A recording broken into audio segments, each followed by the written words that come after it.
നമസ്കാരം. ശ്രീമദ് ഭാഗവതം മൂലം പ്രഭാഷണം ഭാഗം 231 231.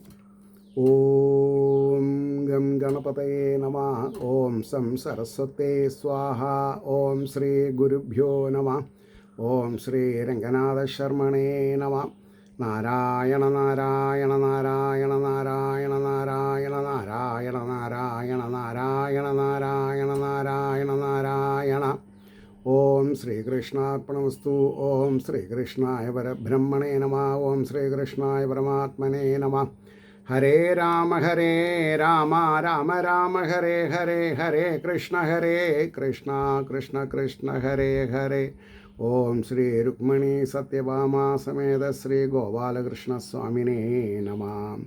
ശ്രീമദ് ഭാഗവതം തൃതീയ സ്കന്ധം അധ്യായം 9 ശ്ലോകം 22.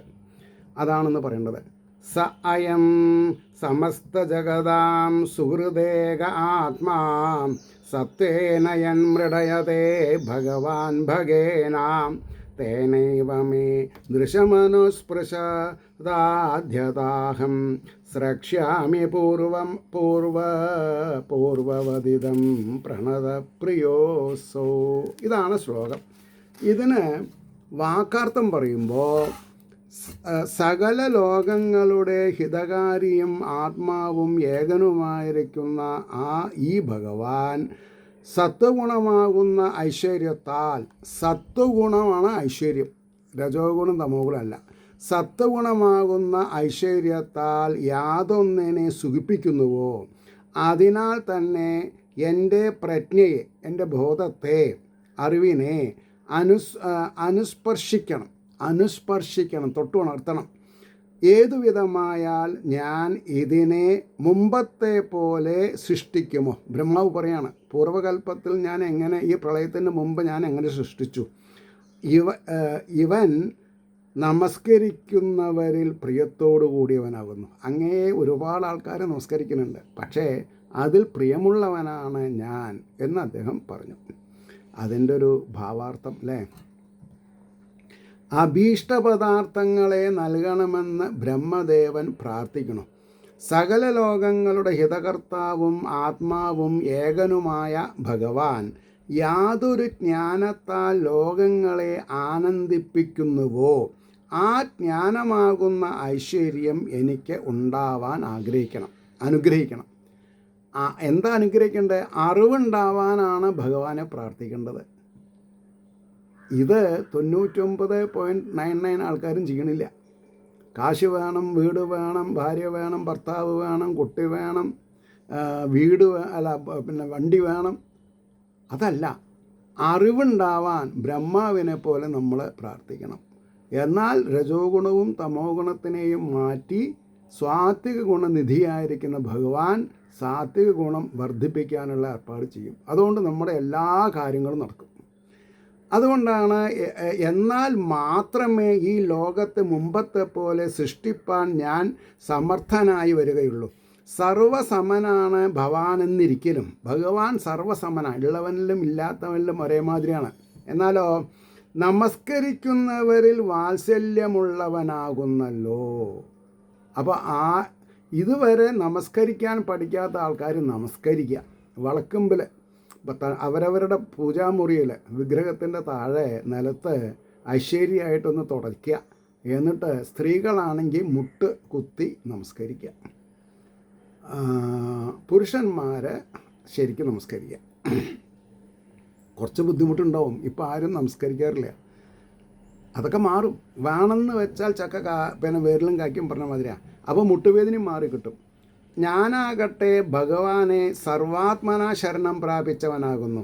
അതുകൊണ്ട് ജഗൽ സൃഷ്ടിക്ക് ആവശ്യമായ ജ്ഞാനമാകുന്ന ഐശ്വര്യത്തെ, അല്ലാതെ കണ്ട് സമ്പത്തല്ല വേണ്ടത്. സമ്പത്ത് ഭഗവാൻ തരും. അല്ല, നമ്മൾ ഉണ്ടാക്കേണ്ടതാണ്. അപ്പം ജ്ഞാനമാകുന്ന ഐശ്വര്യത്തെ എനിക്ക് നൽകണമേ എന്ന് പറഞ്ഞു. 23-ാമത്തെ ശ്ലോകം പറയണു. ഏഷ പ്രപന്നവരദോ രമയാ ആത്മശക്തിയായദ്യൽ കരിഷ്യതി ഗൃഹീത ഗുണാവതാര തസ്മിൻ സ്വവിക്രമമിദം സൃജതോ വിചേതോ യുജ്ജീതകർമ്മശമലം ചയഥാ വ്യജഹ്യാം. തൻ്റെ ശക്തിയായ ലക്ഷ്മി ദേവിയോടുകൂടിയ ഗ്രഹിക്കപ്പെട്ട ഗുണാവതാരങ്ങളോടുകൂടിയവനും ശരണാഗതന്മാർക്ക് വരങ്ങളെ ദാനം ചെയ്യുന്നവനുമായ ഈ ഭഗവാൻ യാതൊന്നിനെ ചെയ്യുമോ അതിൽ ഭഗവാന്റെ പരാക്രമത്തോടു കൂടിയ ഈ ലോകത്തെ സൃഷ്ടിക്കുന്ന എൻ്റെ മനസ്സിനെ വ്യാപരിപ്പിക്കട്ടെ. ഏതുവിധമായാൽ കർമ്മദോഷത്തെ ഞാൻ ഉപേക്ഷിക്കും. അതാണ് അതിൻ്റെ വാക്കാർത്ഥം. ഈ വാക്കാർത്ഥം പറയുമ്പോൾ ശരിക്ക് മനസ്സിലായി എന്ന് വരില്ല, ഇനി അതും വേണമല്ലോ പറയാം. ഇനി ഭാവാർത്ഥം പറയുമ്പോൾ നമുക്കൊരു ഐഡിയ കിട്ടും. ഞാൻ എന്തിനാണ് പറയണത്, ചിലവർ ഗ്രന്ഥം നോക്കിയിട്ട് നോക്കുന്നുണ്ട്. അപ്പോൾ അവർക്ക് അതാത് വാക്കുകളുടെ അർത്ഥം ഞാനൊന്ന് ഉണർത്തണമെന്ന് മാത്രം. മുഴുവൻ മനസ്സിലാക്കാൻ സാധിക്കുന്നുള്ള ധാരണ എനിക്കുമില്ല. കാരണം എനിക്കും അറിയില്ല, ഇനി ഇത് നോക്കാണ്ട് എനിക്കും അറിയില്ല, വെറുതെ പറഞ്ഞിട്ട് കാര്യമില്ല. പക്ഷെ ഞാൻ ഇത് സുബ്രഹ്മണ്യൻ തിരുമുമ്പിൻ്റെ വൃത്താനുവൃത്തമൊക്കെ പല പ്രാവശ്യം വായിച്ച് പറയുക. കാരണം സബ്ജക്റ്റ് എൻ്റെ കയ്യിൽ നിന്ന് പോവില്ല, അത്ര മാത്രമേ ഉള്ളൂ. കാര്യങ്ങൾ ഗ്രഹിക്കുക. അതുകൊണ്ടാണ് ഞാൻ പ്രൊഫഷണലായിട്ട് പോവാത്തത്. എന്തിനാണ് നമ്മൾ മറ്റുള്ളവരെ വിഷമിപ്പിക്കുന്നത്? സൃഷ്ടി സാമർഥ്യമുണ്ടാകുമെന്ന് പ്രാർത്ഥിച്ചതിന് ശേഷം ബ്രഹ്മാവ് ഭഗവാനോട് ഉച്ചനീച സൃഷ്ടി നിമിത്തം പാപമുണ്ടാകുമോ എന്ന് ശങ്കിച്ചതിനാൽ അതിൻ്റെ നിവൃത്തിക്കുള്ള മാർഗത്തെ പ്രാർത്ഥിക്കുന്നു. അതായത് ഉച്ചനീചത്വം എന്ന് പറഞ്ഞാൽ നല്ലവരെയും നീചന്മാരെയും സൃഷ്ടിക്കപ്പെടുന്നുണ്ട് അല്ലേ? അപ്പോൾ ആത്മശക്തിയായ ലക്ഷ്മി ദേവി, ഐശ്വര്യത്തിൻ്റെ ദേവതയാണല്ലോ ലക്ഷ്മി ദേവി, അത് ആത്മശക്തിയാണ്.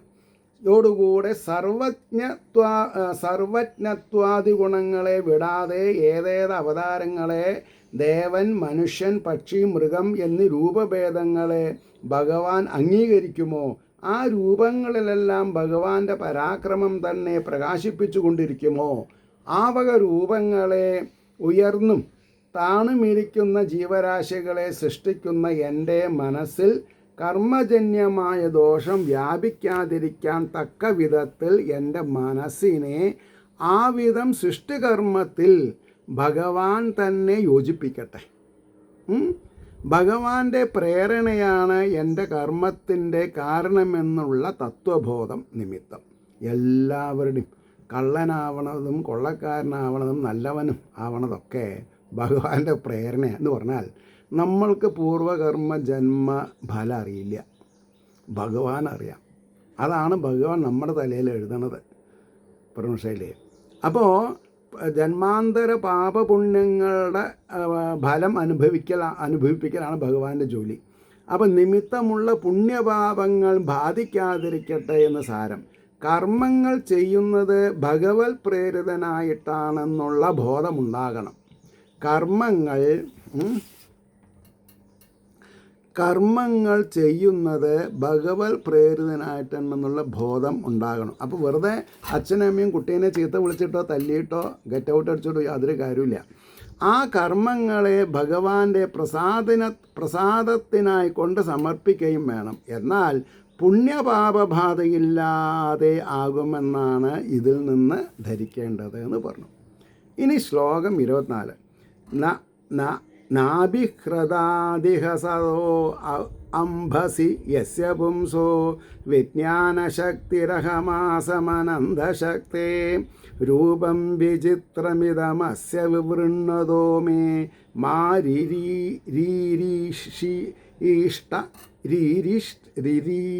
രീരിഷ്ട നിഗമസ്യ ഗിരാം വിസർഗ. ആ വാക്കൊന്നുകൂടി ഞാൻ പറയാം. മാ രീരിശീഷ്ട നിഗമസ്യ ഗിരാം വിസർഗ ആണ്. ജലത്തിൽ ശയിക്കുന്നവനും അനന്തനായ ശക്തിയോടുകൂടിയവനുമായ യാതൊരു പുരുഷൻ്റെ നാഭിയാകുന്ന അഗാധസ്ഥാനത്തിൽ നിന്ന് വിജ്ഞാനത്തിൽ ശക്തിയോടുകൂടിയ ഞാൻ ഭവിച്ചുവോ? ഇവൻ്റെ നാനാവിധമായ ഈ രൂപത്തെ വിസ്തരിക്കുന്ന എനിക്ക് വേദവാകുച്ചാരണം മറക്കാതിരിക്കണം. രീരിഷീഷ്ട എന്ന് പറഞ്ഞാൽ മറക്കാതേണ്ടിരിക്കണം എന്നാണ്. ഇനി അതിൻ്റെ ഒരു ഭാവാർത്ഥം പറയാം. മഹത്തായ സൃഷ്ടികർമ്മത്തിൽ പ്രവർത്തിക്കുന്ന തനിക്ക് വേദവിസ്മൃതി ഭവിക്കാതിരിക്കണം. വേദത്തിൽ എന്ത് പറഞ്ഞിട്ടുണ്ട് എന്നുള്ളത് ഞാൻ മറക്കാതേണ്ടിരിക്കണം. ഓരോ സൃഷ്ടി വരുമ്പോഴും അവരുടെ അങ്ങ് തന്നിട്ടുള്ള ബയോഡാറ്റ പ്രകാരം എനിക്ക് ചെയ്യാൻ പാടുള്ളൂ അല്ലേ. അപ്പോൾ പ്രാർത്ഥിക്കുന്നു. പ്രളയത്തിൽ ശയിക്കുന്ന അനന്തശക്തിയോടുകൂടിയ യാതൊരു ഭഗവാന്റെ നാഭിയാകുന്ന അഗാധ സ്ഥാനത്തിൽ നിന്ന് ഞാൻ ജനിച്ചു. അതായത് അതാ മണിയടിച്ചു. ബ്രഹ്മാവിൻ്റെ ആ സ്റ്റേറ്റ്മെൻറ്റ്, നാഭിയാകുന്ന അഗാധ സ്ഥാനത്തിൽ നിന്ന് ഞാൻ ജനിച്ചു. വിജ്ഞാനശക്തിയുടെ സ്വരൂപമായ ചിത്തത്തിൻ്റെ അഭിമാനിയായിരിക്കുന്ന ഞാൻ ആ ഭഗവാന്റെ ദേവമനുഷ്യാദി വിചിത്ര രൂപങ്ങളെ പ്രകാശിപ്പിക്കുന്നതായ വ്യാപാരത്തിൽ ഏർപ്പെട്ടിരിക്കുന്നത് കൊണ്ട് സർവജ്ഞാന സാധനമായിരിക്കുന്ന വേദത്തിൻ്റെ വിസ്മൃതി ഭവിക്കാതെ ഇരിക്കണം. എനിക്ക് ഓർമ്മയുണ്ടാവണം, ഞാൻ മറക്കാൻ പാടില്ല എന്ന് പറഞ്ഞു. 25-ാമത്തെ ശ്ലോകം നോക്കുക. എന്താ 25-ാമത്തെ ശ്ലോകം എന്ന് പറഞ്ഞാൽ, സ അസാവതഭ്രകരുണോ ഭഗവാൻ വിവൃദ്ധ പ്രേമസ്മിതേന നയനാംബുരുഹം വിജൃംഭൻ ഉദ്ധായ വിശ്വവിജയായ ചനോ വിഷാദം ഗിരാപനയതാത് പുരുഷ പുരാണ എന്നാണ് ശ്ലോകം. അതിൻ്റെ വാക്കാർത്ഥം പറയുമ്പോൾ, മഹത്തായ കാരുണ്യത്തോടു കൂടിയവനും ആദിപുരുഷനുമായ ഈ ഭഗവാൻ എഴുന്നേറ്റിട്ട് വർദ്ധിച്ചിരിക്കുന്ന പ്രേമത്തോടുകൂടിയ മന്ദഹാസത്താൽ താമരതളം പോലെ ഇരിക്കുന്ന നയനത്തെ വികസിപ്പിക്കുന്നവനായിട്ട് ലോകത്തിൻ്റെ ഉത്ഭവത്തിനായി കൊണ്ടുള്ള ഞങ്ങളുടെ ഖേദത്തെ മധുരമായ വാക്കിനാൽ നിരാകരിക്കണം. അതിനെ ഒഴിവാക്കി തരണം. അതിൻ്റെ ഭാവാർത്ഥം, ഇപ്രകാരം പ്രാർത്ഥിച്ച ശേഷം ഭഗവാന്റെ സംഭാഷണം കേൾപ്പാൻ ആഗ്രഹിച്ചും കൊണ്ട് പ്രാർത്ഥിക്കുന്നു. അനന്തകരുണാനിധിയും പുരാണപുരുഷനുമായ ഈ ഭഗവാൻ എൻ്റെ പേരിൽ പ്രേമത്തെ സൂചിപ്പിക്കുന്ന മന്ദഹാസത്തോടു കൂടെ എഴുന്നേറ്റിരുന്നിട്ട് താമരതളം പോലെ മനോഹരമായിരിക്കുന്ന നേത്രങ്ങളെ വികസിപ്പിച്ചിട്ട് ലോകത്തെ ഏതുവിധം സൃഷ്ടിക്കണമെന്നുള്ള വിചാരം നിമിത്തമുള്ള എൻ്റെ ഖേദത്തെ മധുരമായ വാക്കുകൊണ്ട് നശിപ്പിക്കുവാൻ കരുണ ചെയ്യണം. അപ്പോൾ നമ്മൾ ഒരാളോട് സംസാരിക്കുമ്പോൾ എപ്പോഴും അവർക്ക് ശാന്തിയും സമാധാനവും ഉണ്ടാകുന്ന രീതിയിൽ മധുരമായി സംസാരിക്കാൻ നമ്മളെ കൊണ്ട് സാധിക്കണം. അല്ലെങ്കിൽ നമ്മൾ ശപിക്കപ്പെട്ടവരായിത്തീരും. അത് പാടില്ല. അടുത്തത് മൈത്രേയാവാച. അപ്പോൾ ഇത് മൈത്രേയരും വിതുരും കൂടിയിട്ടുള്ള സംവാദമാണല്ലോ. അപ്പോൾ മൈത്രേയർ ചോദിക്കുകയാണ്, സംഭവം നിശാമ്യൈവം തപോ വിദ്യാസമാധിഭി യാവൻ മനോവചസ്തുത്വാ വിരരാമ സഖിന്നവത്. തൻ്റെ പിതാവിനെ, അതായത് ബ്രഹ്മാവിൻ്റെ പിതാവാണ് ആര്? മഹാവിഷ്ണു, അല്ലെങ്കിൽ നമ്മുടെയൊക്കെ പിതാവ് മഹാവിഷ്ണു തന്നെയാണ് ഇനി. അപ്പോൾ തൻ്റെ പിതാവിനെ ഇപ്രകാരം കണ്ടിട്ട് തപസ്, വിദ്യ, സമാധി എന്നിവകളോടുകൂടെ മനസ്സിനും വാക്കിനും ശക്തിയുള്ളിടത്തോളം സ്തുതിച്ചിട്ട്, മനസ്സിനും വാക്കിനും ശക്തിയുള്ളിടത്തോളം ഭഗവാനെ സ്തുതിക്കണം. നമ്മൾ ബോധം കെട്ട് വീഴണം സ്തുതിച്ച്. അപ്പോൾ സ്തുതിച്ചിട്ട് ആ ബ്രഹ്മാവ് ക്ഷീണിച്ചവനെന്ന പോലെ വിരമിച്ചു, അതായത് സ്തുതി നിർത്തി. അപ്പോൾ മൈത്രേയൻ പറയണു, തൻ്റെ ഉൽപ്പത്തിക്ക് കാരണഭൂതനായ ശ്രീനാരായണനെ ഈ വിധം കണ്ടിട്ട് ശരീരക്ലേശത്തെ സഹിക്കുന്നതായ തപസ് ജ്ഞാനം നിമിത്തമുണ്ടായ ശക്തി. അപ്പോൾ നമ്മളൊക്കെ ശക്തി എന്തിലായിരിക്കണം? ബോൺവിറ്റ കഴിച്ചിട്ടല്ല, ബൂസ്റ്റ് കുടിച്ചിട്ടുമല്ല, പിന്നെയോ ഭഗവാന്റെ തത്വങ്ങളെ മനസ്സിലാക്കിയിട്ട് നമുക്ക് ശക്തി കൂടണം. അതാണ് ജ്ഞാനം നിമിത്തമുള്ള ശക്തി. ദൃഷ്ടനായ ഭഗവാനെക്കുറിച്ചുള്ള ഏകാഗ്ര ഭാവന എന്നിവയോടുകൂടെ മനസ്സിനും വാക്കിനും എത്രത്തോളം പ്രവേശിപ്പാൻ കഴിയുമോ അത്രയും സ്തുതിച്ചിട്ടും ഭഗവാന്റെ ഗുണങ്ങളുടെ അവസാനം കാണാത്തവനായിട്ട് ക്ഷീണിച്ചവനെന്ന പോലെ സ്തുതിയിൽ നിന്ന് വിരമിച്ചു. സാധാരണ ജനം പ്രവൃത്തി ചെയ്തിട്ട് അതിൻ്റെ അവസാനം എത്തുന്നതിന് മുമ്പ് തന്നെ ക്ഷീണിക്കുമ്പോൾ പ്രവൃത്തി മതിയാക്കുന്ന മട്ടിൽ ഭഗവാനെ സ്തുതിച്ചിട്ട് ഭഗവത് ഗുണാന്തം അറിവാൻ കഴിയില്ലെന്നുള്ള ബോധത്തോടു കൂടെ, അതായത് ഭഗവത് ഗുണങ്ങളുടെ അറ്റം അറിവാൻ കഴിയില്ലെന്നുള്ള ബോധത്തോടു കൂടെ ബ്രഹ്മാവ് വിരമിച്ചു. പ്രാകൃത ജനങ്ങൾക്കുള്ളതുപോലെ ക്ഷീണം ബ്രഹ്മാവിനില്ലാത്തത് കൊണ്ട് ഖിന്നനെന്ന പോലെ ഖിന്നത ഉണ്ട് എന്ന് പ്രകടമാകുന്ന ഖിന്നനാണോ? അല്ല. കാരണം എന്താ? ഭഗവാന്റെ അനുഗ്രഹമുണ്ട് എന്ന് ഉപയോഗിച്ചിരിക്കുന്നു. ഇനി 27ഉം 28ഉം ശ്ലോകം ഒപ്പം പോവും. അതെങ്ങനെയാ? അധാഭിപ്രേതമന്വേഷ്യാം ബ്രഹ്മണോ മധുസൂദന വിഷണ്ണചേതസം തേന കൽപ്പവ്യധികരാംബസ ലോകസംസ്ഥാന വിജ്ഞാന ആത്മന പരിഹിദ്യത തം ആഹാഗാധായ വാചാ കശ്മലം ശമയന്നിവാം.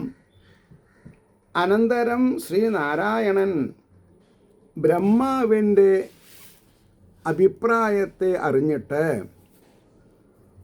ഉണ്ടായതിനെയെല്ലാം നശിപ്പിക്കുന്നതായ ആ ജലത്താൽ വിഷാദിച്ചിരിക്കുന്ന മനസ്സോടുകൂടിയവനും താൻ ഹേതുവായിട്ട് ലോകത്തിൻ്റെ നിർമ്മാണത്തിന് വേണ്ടുന്ന വിഷയജ്ഞാനത്തിൽ അധികം ക്ലേശിക്കുന്നവനുമായവൻ്റെ ഖേദത്തെ ശമിപ്പിക്കുവാനായിട്ട് തന്നെ അർത്ഥഗംഭീരമായ വാക്കുകളെ കൊണ്ട് അവനോട് പറഞ്ഞു, ബ്രഹ്മാവിനോട് പറഞ്ഞു. എന്താ പറഞ്ഞത് എന്നല്ല, അത് അർത്ഥതാണ് വരിക. അപ്പം അതിൻ്റെ ഇപ്പം പറഞ്ഞതിൻ്റെ വാക്കാർത്ഥത്തിൻ്റെ ഒരു ഭാവാർത്ഥം പറയാം.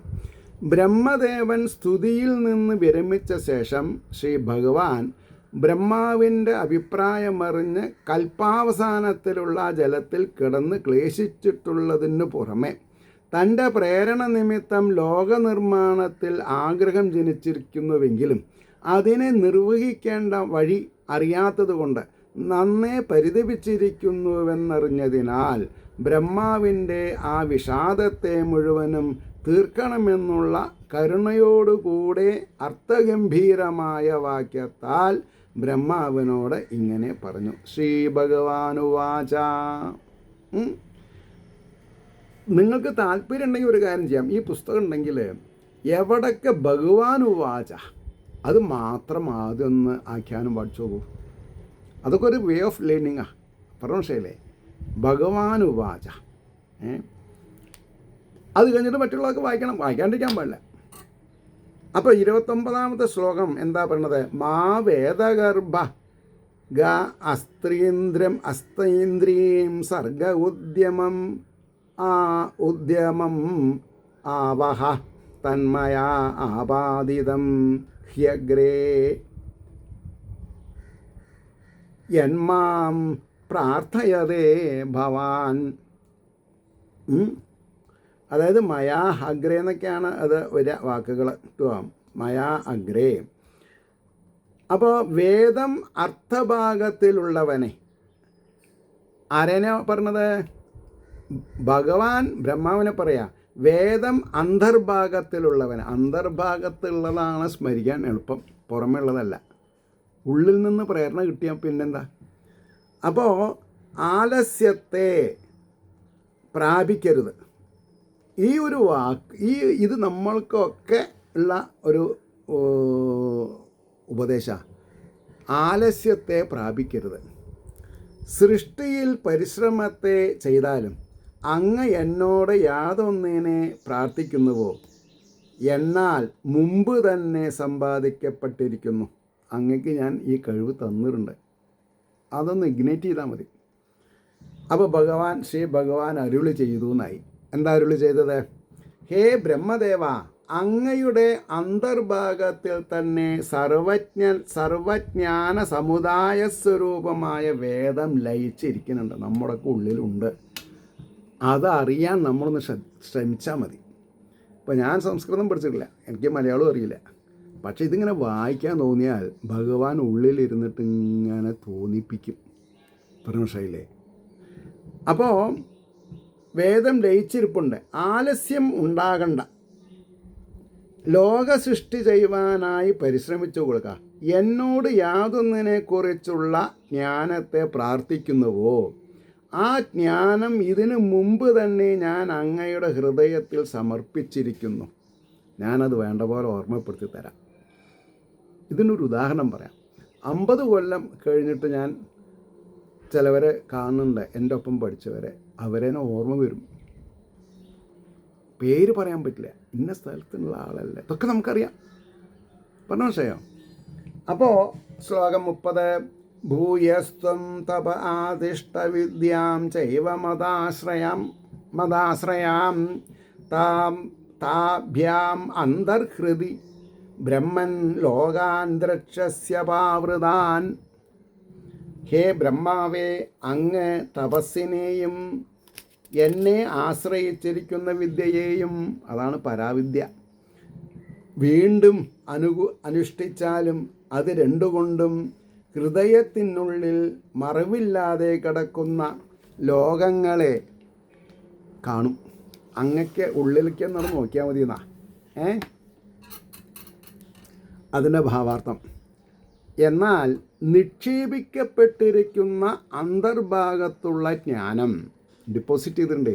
എൻ്റെ ഗുരുനാഥൻ 1995 കർക്കിടകം 32 IIT ദേവി പത്മാവതി ക്ഷേത്രത്തിൽ വെച്ച് ഇങ്ങനെയാണ് പറഞ്ഞത്: ഞാൻ ഇതുവരെ എന്തെല്ലാം സ്വരൂപിച്ചിട്ടുണ്ട് അത് അങ്ങനെ 1% ഒരാൾക്ക് വേറെ കൊടുക്കാനുള്ള മുഴുവനും ഞാൻ തൻ്റെ ആധ്യാത്മിക ബാങ്കിൽ ഒരു പുതിയ അക്കൗണ്ട് തുറന്നിട്ട് അതിലേക്ക് ട്രാൻസ്ഫർ ചെയ്യണമെന്ന് പറഞ്ഞു. I was stunt. ഞങ്ങൾ തമ്മിൽ ഒരു ബ്ലഡ് റിലേഷനും ഇല്ല, പക്ഷേ ആത്മബന്ധം, ഏതോ ജന്മത്തെ ബന്ധം, ഗുരുശിഷ്യന്മാരാവുക. എവിടെയോ ആലപ്പുഴയിൽ ജനിച്ച് കൊല്ലത്ത് താമസിച്ചു കൊണ്ടിരിക്കുന്ന ഒരു 83കാരൻ IIT ബോംബെയിൽ ജൂനിയർ സൂപ്രണ്ടായിട്ട് ജോലി ചെയ്യുന്ന ഒരു 47 വയസ്സുകാരന് ഉപദേശം തരാമെന്ന് പറയുമ്പോൾ അതിൻ്റെ ഒരു ഗരിമ ആലോചിച്ച് നോക്കൂ. പ്രമോഷനുണ്ടോ? അതാണ് ഭഗവാന്റെ നിയോഗം എന്നാണ് പറയാം. ഭഗവാന്റെ നിയോഗം. ഞാൻ നിങ്ങളുടെ മുമ്പിൽ ഈ ഭാഗവതം ശ്രീകൃഷ്ണ കഥാമൃതമൊക്കെ പറയുന്നുണ്ടെങ്കിൽ അതിന് മൂല കാരണം എൻ്റെ ഗുരുനാഥൻ ചെറുശ്ശേരിൽ ആർ കരുണാകരൻ പിള്ള. ഞങ്ങൾ പരിചയപ്പെടുമ്പോൾ അദ്ദേഹത്തിന് 83 വയസ്സ്. 95 വയസ്സിലാണ് അദ്ദേഹം കാലഹരണപ്പെടുന്നത്. പ്രമോഷയിലെ. അപ്പോൾ ഓരോ അനുഭവവും ഭാഗവതമായിട്ട് എനിക്ക് ഓർമ്മ വരികയാണ്, ഭഗവാൻ സ്മരിപ്പിക്കുകയാണ്. പ്രമോഷമുണ്ടോ? അപ്പോൾ പറയണു, എന്നാൽ നിക്ഷേപിക്കപ്പെട്ടിരിക്കുന്ന അന്തർഭാഗത്തുള്ള ജ്ഞാനം സ്പഷ്ടമായി പ്രകാശിപ്പാൻ തക്ക വിധം തപസ്സും എൻ്റെ ഉപാസനയും ഇനിയും ബഹുകാലം ചെയ്യുക. എന്നെ പറ്റിയിട്ടുള്ള ഉപാസന, എൻ്റെ ഉപാസന എന്ന് പറഞ്ഞാൽ എനിക്ക് വേണ്ടിയിട്ടുള്ളത്. അന്യോപായത്താൽ ജ്ഞാനപ്രകാശം ഉണ്ടാകുന്നതല്ല. ഇതാരാ മനസ്സിലാക്കിയിട്ടുള്ളത്? വളരെ ദുർലഭ ആൾക്കാർ. അതാരും പറഞ്ഞു കൊടുക്കില്ല. കാരണം എന്താ? ഞാൻ നിങ്ങൾ എന്നെ അങ്ങോട്ട് നമസ്കരിക്കൂ, ഒരു ലംസം എമൗണ്ട് എനിക്ക് ദക്ഷിണ തരൂ, ഞാൻ എൻ്റെ കൈ നിങ്ങളുടെ തലയിൽ വയ്ക്കാം, നിങ്ങൾക്കൊക്കെ ഉണ്ടാവുന്ന എല്ലാവരും പറയണത്. അതെങ്ങനെ എനിക്കറിയില്ല. അതിന് നമ്മൾ പല പേരും കൊടുക്കും, അല്ലേ? ഇനി അവർ തന്നെ പറയണില്ലെങ്കിലും അവരെ പോയി കണ്ട് നമസ്കരിക്കുന്ന വിചാരം. ഇവരൊന്ന് തലയിൽ കൈ വെച്ചാൽ ഒരു 5000 10,000 പോയാലും തർക്കടില്ല, ഞാൻ നേരാകുന്ന. അതെങ്ങനെയാണ്? ഭഗവാൻ പറയുന്നു അന്യ ഉപായത്താൽ ജ്ഞാനപ്രകാശം ഉണ്ടാകുന്നതല്ല. പിന്നെ എങ്ങനെ? ഭഗവാൻ വിതച്ചു തന്നിട്ടുണ്ടാവണം. അതിനെ നമ്മൾ പരിപൂർണമായിട്ട് പ്രയത്നിച്ചുണ്ടാക്കണം. പ്രയത്നിക്കാണ്ടൊന്നും ഉണ്ടാവില്ല. അന്തർഭാഗത്തുള്ള ജ്ഞാനം സ്പഷ്ടമായി പ്രകാശിപ്പിക്കാൻ തക്കവിധം തപസ്സും എൻ്റെ ഉപാസനയും ഇനിയും ബഹുകാലം ചെയ്യുക എന്ന് പറഞ്ഞാൽ ചെയ്തത് പോരാന്നാ. തപസ്സിൻ്റെയും ഉപാസനയുടെയും ബലത്താൽ അങ്ങയുടെ അന്തർഭാഗത്ത് കിടപ്പുള്ള ലോകങ്ങളെ യാതൊരു മറവും കൂടാതെ അങ്ങ് കാണും. അതാണ് അനുഗ്രഹം. 31 തത ആത്മനി ലോകേ ച ഭക്തയുക്ത സമാഹിത ദ്രഷ്ടാസി മാം തതം ബ്രഹ്മൻ മയി ലോകാംസ്ത്വമാത്മന. അതാണ് ശ്ലോകം. അതിൻ്റെ വാക്കാർത്ഥം പറയുമ്പോൾ, ഹേ ബ്രഹ്മാവേ, അനന്തരം എന്നിൽ പരമപ്രേമമുള്ളവനും ഏകാഗ്രചിത്തനുമായിട്ട് ആത്മാവിലും ലോകത്തിലും വ്യാപിച്ചിരിക്കുന്ന എന്നെയും എന്നിൽ ലോകങ്ങളെയും ജീവാത്മാക്കളെയും അങ്ങ് ദർശിക്കും. എന്നിൽ ഈ കാണുന്ന ലോകം മുഴുവൻ ഭഗവാനിലാണ്. ഇനി അതിൻ്റെ ഭാവാർത്ഥം, ഹേ ബ്രഹ്മൻ, ലോകങ്ങളെ ഹൃദയാന്തർഭാഗത്തിൽ ശരിയായിട്ട് കണ്ടതിൽ പിന്നെയും എന്നിൽ ഭക്തിയുള്ളവനും ഏകാഗ്രചിത്തനുമായ അങ്ങ്. ഇപ്പം ഞാൻ എന്താ എവിടെയും പോകാത്തത്? ഇതിപ്പോൾ കുംഭമേളയാണ്. 144 വർഷത്തിൽ ഒരിക്കൽ ഉണ്ടാവണതാണ്. 12 കുംഭമേള കൂട്ടുന്നതാണ് മഹാകുംഭമേള. ഞാൻ ഈ വാത്മീകിയും വ്യാസരും പറഞ്ഞത് കേട്ടിട്ട് മനസ്സിലാക്കിയിട്ടുള്ളത് എൻ്റെ ഹൃദയപത്മത്തിലുണ്ട്. അത് മതി എന്ന് വെച്ചിട്ടുണ്ട്. അത് ഭഗവാൻ എനിക്ക് ദൃഷ്ടാന്തങ്ങളും തരുന്നുണ്ട്. മനസ്സിലായില്ലേ? അപ്പോൾ എന്നിൽ ഭക്തിയുള്ളവനും ഏകാഗ്രചിത്തനുമായ അങ്ങയിലും ലോകത്തിലും വ്യാപിച്ചിരിക്കുന്ന എന്നെയും, എല്ലാവരിലും ഭഗവാൻ ലയിച്ചിരിക്കുകയാണ്. എന്നെയും എന്നിൽ സ്ഥിതി ചെയ്യുന്ന ലോകങ്ങളെയും ജീവാത്മാക്കളെയും കാണും. അങ്ങയിലും ലോകത്തിലും ഞാൻ വ്യാപിച്ചിരിക്കുന്നുവെന്നും ലോകങ്ങളും ജീവാത്മാക്കളും എന്നിലിരിക്കുന്നുവെന്നുമുള്ള പരമാർത്ഥ ദർശനം അങ്ങയ്ക്കുണ്ടാവും. എന്താ പരമാർത്ഥ ദർശനം? ഇപ്പം പറയണ്ടായി, അങ്ങയിലും ലോകത്തിലും ഞാൻ വ്യാപിച്ചിരിക്കുന്നുവെന്ന്. അപ്പം ലോകത്തിനെ, ഈ പ്രപഞ്ചത്തിനെ നമ്മൾ നശിപ്പിക്കരുത്. നശിപ്പിച്ചാൽ ഈശ്വരന് വ്രണാവും. ഈശ്വരൻ നിരാകാരനാണെങ്കിലും അങ്ങനെയും പറയണം. അതുകൊണ്ടാണ് സജ്ജനങ്ങളുടെ മനസ്സ് ചുടുമ്പോഴാണ് ഭൂമി കുലുക്കും, ഈ എന്താണെന്നാ പറയുക, കൊടുങ്കാറ്റും സുനാമിയൊക്കെ ഉണ്ടാവണത്. ഭഗവാൻ എല്ലാവരിലും ലയിച്ചിരിക്കുകയാണ്.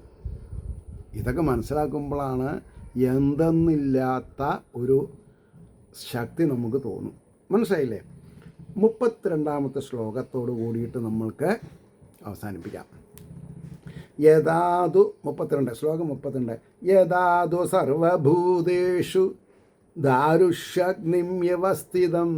എല്ലാ മരങ്ങളിലും കത്താനുള്ള ഇന്ധനം ഉള്ളതുപോലെ എല്ലാ ശരീരങ്ങളും ഞാൻ ഇരിക്കണമെന്നാണ് പറഞ്ഞത്. അതാണ് ശരി.